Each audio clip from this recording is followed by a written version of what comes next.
Yo, what's going on? It's your main man, Rick. The on.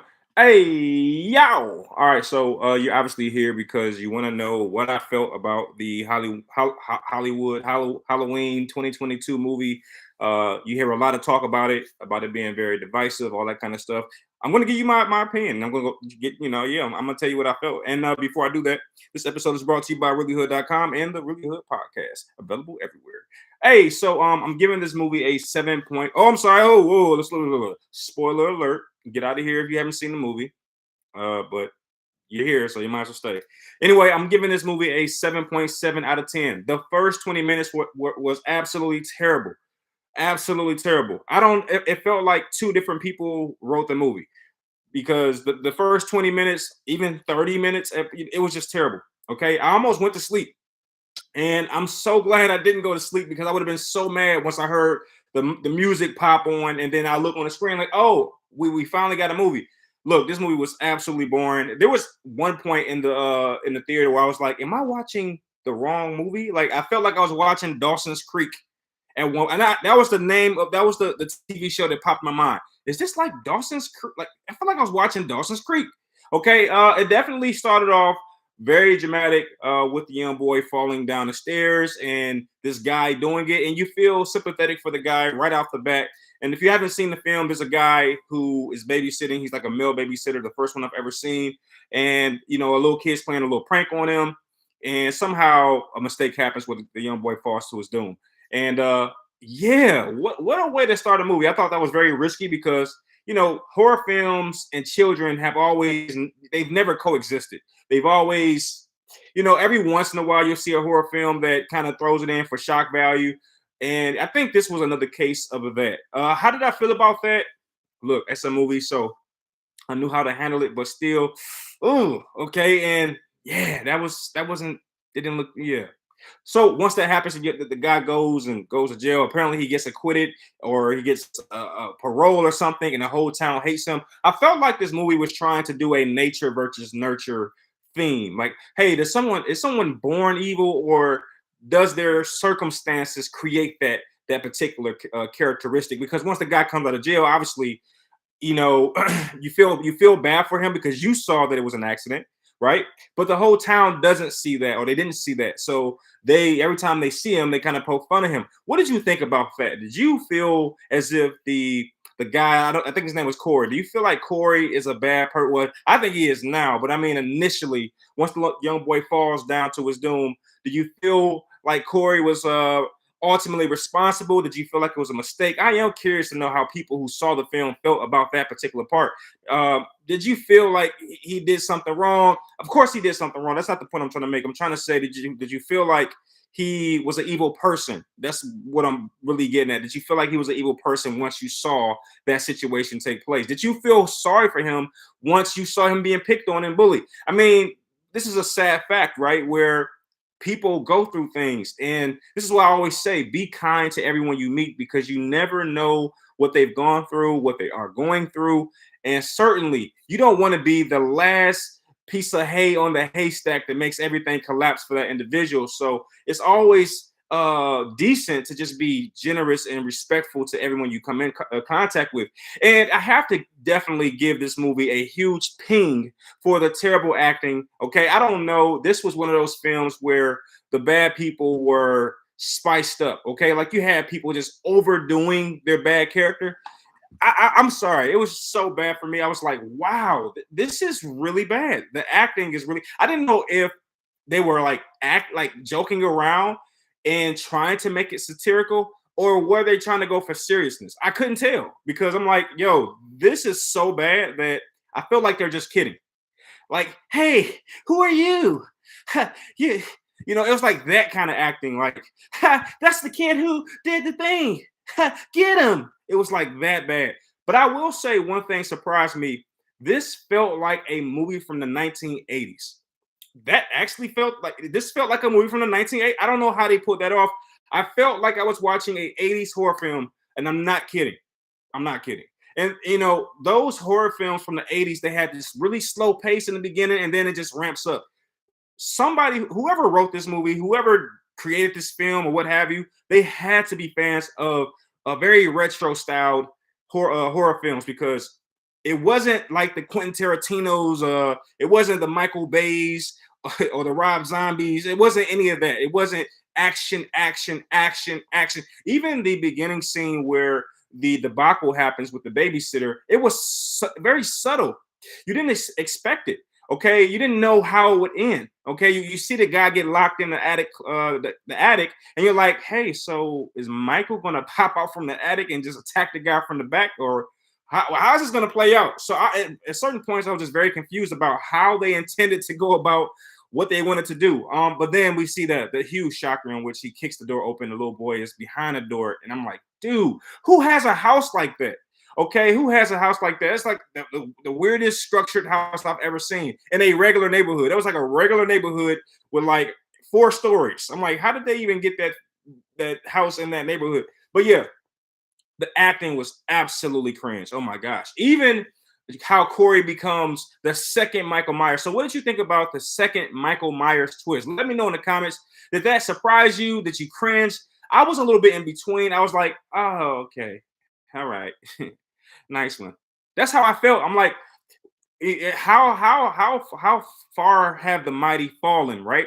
It's like, Michael, the Halloween series went from being the leader in the trend setting and to the point where now they're like copying. I felt like I was watching Scream at one point where you had the 2 killer reveal. I'm like, so is that what we are? Have we got to the point where Halloween is now following the herd? I feel like I was watching a movie inspired by Scream because you got 2 killers, and how the guy became a killer, Corey, that was terrible. I don't care if you're the biggest Halloween fan on the planet. That was absolutely terrible. Okay, the guy, gets knocked down and he goes inside of a tunnel, or no, I'm sorry, he gets dragged into a sewage tunnel, and then he locks eyes with Michael Myers and becomes a killer.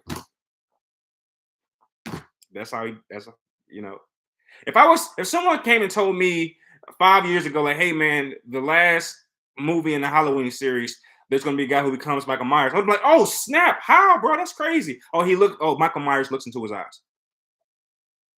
Oh, he looks into his eyes, and then so what happens when he looks into his eyes? Do you like punch him in the gut and just like what happened? No, he just looks in his eyes while he's holding his neck, and the guy turns into a monster. I was like, oh, okay. This also felt like that Friday the 13th movie where Jason wasn't really in the film and everyone else was, taking on his characteristics. I felt like Halloween bit and borrowed from that concept as well, where Michael Myers did not get a lot of screen time. He just didn't until the end. That's when he got all the screen time. But until then, it was just Guy Corey going around playing as Michael Myers. I just want to know, how did you feel about this whole Corey thing? And there were about 2 deaths that did not make sense to me. I'm like, okay, so did Michael Myers do that, or did Corey do that? Just the time frames, the settings didn't really match up for me. I was confused. Okay. I will tell you that the one part that stands out to me as a positive with the Corey Michael Myers persona or character is when at one point he's playing and he falls off of the radio tower, the radio station, and he's like, I'm not worried about this or worried about that. And he falls down flat, and then he gets up like Michael Myers, as if he's trying to, channel his inner Michael Myers. I thought that was kind of cool. I'm like, oh, okay, so he's trying to will himself to be as bad and evil as the original Michael Myers, and he's even taking on some of his traits. I thought that was kind of cool. Now, how did you feel about when they're inside the sewer, and I guess Corey's going for the big end, the big ending, and he goes and wrestles with Michael Myers and takes his mask? I was like, dude, come on, really? So that it was so terrible. It was terrible, y'all. I'm serious. It was really bad. It was really terrible how the guy goes in and punks Michael Myers for like 15 seconds and takes his mask. And the movie is so bad at this point. I'm like, I thought Michael Myers was dead. I'm like, maybe he died because he fell hard. He did fall kind of hard on the ground, and he ain't moving. He probably dead. And I thought at that particular point that the movie was going to say, okay, well, Corey kills Michael Myers. Wait a minute, wait for it. He kills Michael Myers, and then he becomes Michael Myers. Did you see that coming? I thought the movie was going to go that way. This guy's character, I mean, dude, the characters in this film were so bad. So bad. Okay? The town knows you're bad. You did it. How does it feel to be a kid murderer? It was like, dude, what is this, man? And I thoroughly enjoyed the first Halloween, the newest one. What was it? 2020, 2019, whatever it was. I thoroughly enjoyed Halloween kills. I thoroughly enjoyed those. I mean, 9 out of 10 enjoyed. I thought that they did an amazing job of bringing this film back to its glory days. But how did they drop the ball here? How did they drop the ball so bad in this film? Because half of this movie is almost unwatchable for me. And I'm not one of those people who like to be mean and negative towards films just to get likes. As you can see, my channel doesn't get likes. So this is just me being honest. All right, this film was really bad for a while. And then it got amazing. Okay? Then it got amazing. I don't know how it happened. But at some point in the film, I'm like, oh, yeah, this is what I came to see. And it got so amazing. Okay, it got so fun to watch. It got incredible. We finally get Michael Myers to actually be on screen, not in a cameo in his own film. We finally see the guy, and he's doing all the things I was hoping he would do. By that point, the whole duo, the father-son dynamic between Michael Myers and Corey finally settles in, and you finally start to understand the dynamic. You finally get to see how this could be interesting because they're pulling off hits together. You finally buy into that, and at that point they kind of kill Corey off. It's like, and then they kind of, and then Corey doesn't die. Let me tell you, the guy takes 2 shots to the shoulder, and then his what did she do to this guy that was like ridiculous? He kills himself. He stabs himself in the neck, right? And then somehow when Michael Myers, the real Michael Myers, comes into the house to retrieve his mask, somehow Corey wakes up from that. How is that possible? This film really effed up, man. I'm saying I'm giving it a 7.7 out of 10 on the basis that when it finally got good, it was fun. It was fun. So that's what I'm saying. It finally got fun. And then when it got fun, it stayed fun for the most part. Now, I do want to talk about Michael Myers' death because, as you may or may not know, he does finally die in this film until somebody gets greedy and want to resurrect him. I felt like this third film, not to go back, but I felt like this third film was just a rushed effort, and they didn't have as much time to flesh out the characters, didn't have enough time to, really rest. Because look. I think this was I will tell you something that's impressive to me. What was impressive to me was the sequence in which these 3 films was released. Okay, they came out so quick, back to back to back, and I really appreciated that. So let me not down the film too much, which is why I'm giving it a 7.7, because I really appreciated how fast these came out and how much work. 7.7 because I really appreciated how fast these came out and how much work went into that. I'm sure a lot. Maybe they were rusty when they got to this film. It's like, we just want this to be over. Because you know how films are, you know how albums are. You don't really know what the artists and the characters and the actors really go through because they don't show that kind of stuff. But a lot of stuff goes on a set.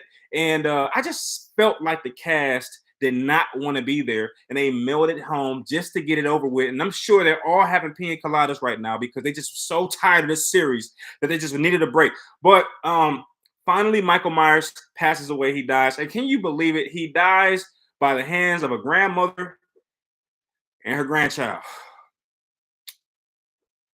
Yeah, that's how Michael Myers dies. Yep. Mm-hmm. Yep. You might not believe this, but 5 years ago, you say, "Hey, so I'm from the future. How you doing? My name is Rick. Hey, Self. I finally saw the final Halloween, and you won't believe it. It finally does end. I was like, oh snap! So what happened? He falls into some spikes or something, and then the spikes burst into flames, and then a truck run over him or something like that. Nah, that ain't what happened. All right, well, spill the beans. What happened? Well, I'll first tell you there's 2 Michael Myers. Oh, snap. So one Michael Myers hits the other Michael Myers in the head and he falls real hard and passes away. No, that ain't it.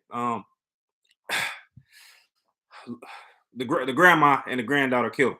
That's what happened. Yeah, the grandmother and granddaughter killed him. The grandmother killed him. Who you talking about? Laurie Strode? Yeah, Laurie Strode. Oh, Laurie Strode. No, yeah, bro, but it was like I think she might have tripped him with her cane and then he fell on a blade or something like that. Something like that. And then the granddaughter came to him and broke his arm. So that's how he died. That's how I would have felt like, you know what I'm saying? So how Michael Myers dies is so silly to me. It's like it's almost like he was like, all right, come on now, hurry up. Come on now, Laurie, go ahead and grab my arm. All right, now trip me on the table. All right, you got me? Okay, all right, now go ahead and grab that little knife out that drawer right there. Go ahead and stab his hand right there. That's what it felt like. It's like he was waiting for her to do whatever she was gonna do. I'm like, dude, this is insane. Okay. This movie was almost like a spoof. Okay. Now I'm so I hated that the scary movie franchise is gone because they could have made a easy $1 million movie, or they could have made something. They could have spoofed the crap out this film. Okay, this was almost as bad as what was it called, the paranormal activity films, and how they got so many sequels, the scary movie franchise, how they got so many sequels off of how bad that movie was at the time. This was one of those. It was like, man, this is so cringe. But I will say that the way that I did like this part to a degree. Okay, once they finally take Michael Myers out and kill him and whatnot, they don't just you say, okay, let's just bury him, or let's electrocute him, or let's put him in some fire and cremate. No, no. They put him in a incinerator. Or what is it? A paper shredder? A body shredder? It was a metal shredder, and you can't. Michael Myers isn't coming back from that. I feel like for all this time, we have been trying to figure out what exactly is the proper way to dispose of a bad person.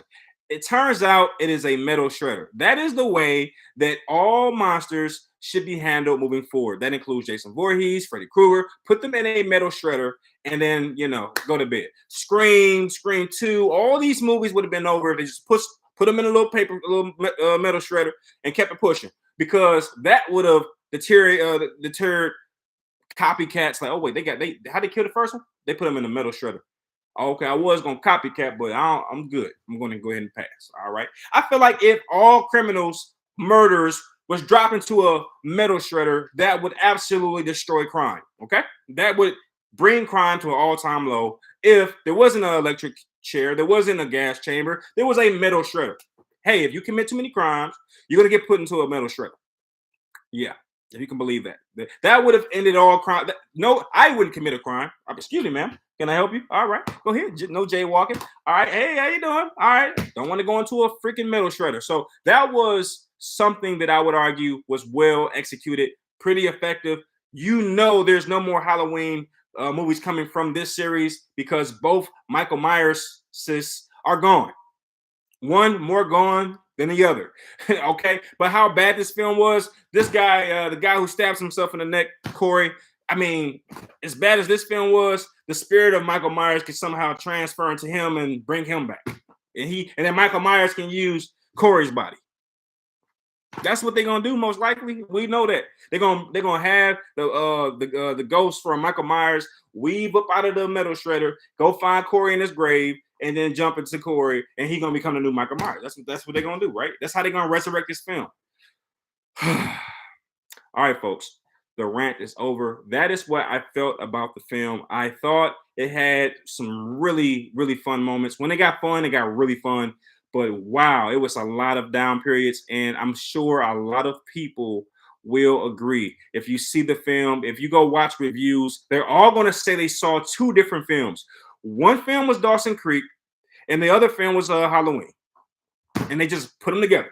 Because this love thing that happened, it was so cringe. How angry Laurie Strode's granddaughter was at her, and then at the end she just comes back like, "I forgive you."